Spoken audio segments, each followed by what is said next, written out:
বন্ধুরা, তোমাদের সবাইকে আমার চ্যানেলে স্বাগতম। আমি একটি ছড়া আবৃত্তি করব।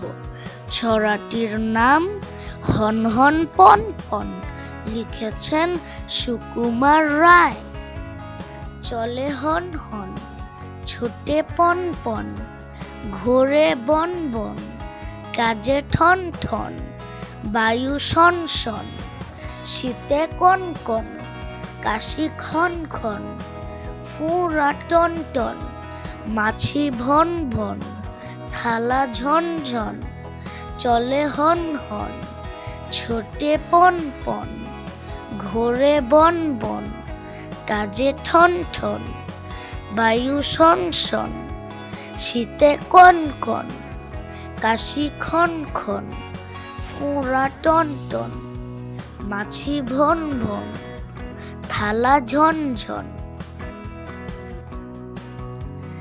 ধন্যবাদ, টাটা।